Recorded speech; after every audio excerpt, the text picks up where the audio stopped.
కింద తీసుకు. Okay sir, బనకచర్లలో ఏపీలో వ్యతిరేకత బనకచర్ల అండి, నిజంగా చంద్రబాబు నాయుడు బనకచర్ల గేమ్ చేంజర్ అన్నారు. కానీ నిన్న విజయవాడలో ఏబి వెంకటేశ్వరరావు, వడ్డే సోమనాథీశ్వరరావు, ఇంకా ఇతర రైతు సంఘాలు, వీళ్ళ లక్ష్మణ మన మిత్రుడు, వీళ్ళందరూ కూడా సమావేశమై అసలు ఇది సరైంది కాదు, ఆంధ్రప్రదేశ్ ప్రయోజనాలకు నష్టం అని వాళ్ళు ఒక తీర్మానం చేశారు. వీళ్ళలో ఎవరు కూడా వైసీపీ లేదా ఇంకొక వేరే ముద్ర వేసే అవకాశం కూడా లేదు. అసలు కృష్ణా జలాల్లో వాటాగా రావాల్సినవి, అలాగే ఆఖరి రాష్ట్రం కదా, సముద్రంలో కలిసే ముందు ఉన్న హక్కులు ఉన్నాయి మనకు ట్రిబ్యునల్ ప్రకారం. వాటిని వాడుకోకుండా భారీ ఎత్తిపోతల పథకం కింద బనకచర్ల ఎందుకు తీసుకుంటున్నారు? దీనివల్ల ఖర్చు వ్యయ ప్రయాసలే కాకుండా అసలు రాజ్యాంగపరంగా మనకు ఆ లాస్ట్ స్టేట్ లాగా ఉన్నటువంటి మనకున్న హక్కులు కోల్పోతాము. ఇది ఏమాత్రం మంచిది కాదు అనే ఒక ఇది వాళ్ళు చాలా స్పష్టంగా చెప్తున్నారు.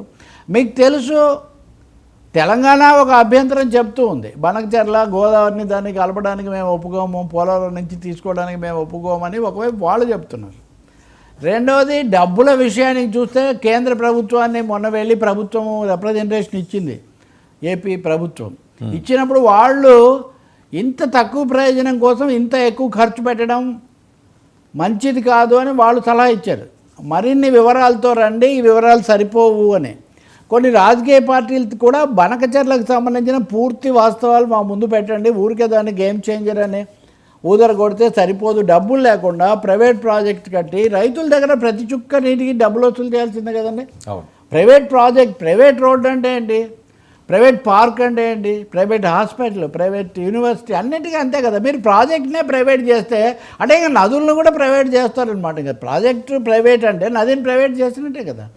కాబట్టి ఇది మిగతా విషయాలలో ఉంచి తెలంగాణ ఆంధ్రప్రదేశ్ మధ్య ఆ నదీ జలాల సమస్య ఇప్పటికీ కేంద్రం పరిష్కరించట్లేదు.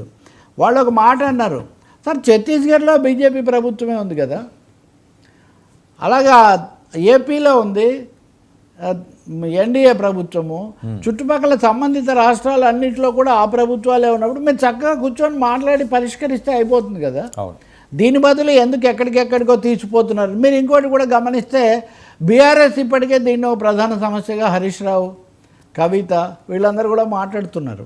సో ఇది అంతర్రాష్ట్ర సమస్య ఒకవైపు, కేంద్రం అనుమతుల నిరాకరణ ఒకవైపు, ప్రైవేట్ అవడంతో ఆ భారాల సమస్య ఒకటి, ఇంకొకటి అసలు ట్రైబ్యునల్స్ ముందు వన్స్ ఫర్ ఆల్ ఆంధ్రప్రదేశ్ హక్కులు కోల్పోతుంది అని ప్రభుత్వానికి గతంలో ప్రభుత్వంలో పనిచేసిన వాళ్ళు లేదా కాస్త విషయాలు సమాజం గురించి ఆలోచిస్తారు అనే వాళ్ళందరూ కలిసి ఒక హెచ్చరిక చేస్తున్నప్పుడు దీని మీద వివరాలు మరి క్యాబినెట్లో అన్నా చెప్తారా మనకు తెలియదు. కానీ ఇది గేమ్ చేంజర్ కాదు, గేమ్ రాంగ్ చేంజర్. ఇది wrong changer, we will be losing our rights అని. కాబట్టి ఇందులో ఒక భాగం అది పూర్తిగా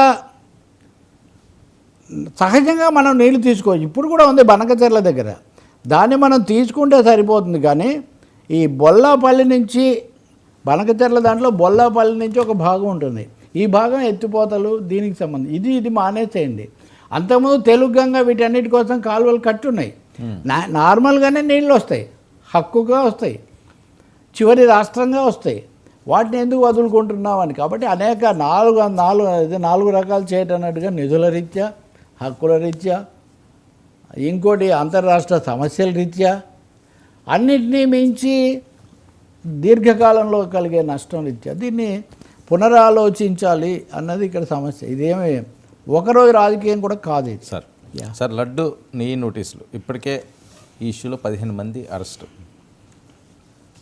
అదే ఈరోజు నుంచి బహుశా ఈరోజు అన్నీ ఇంటెన్సిఫై చేస్తున్నారు, ఇటు నుంచి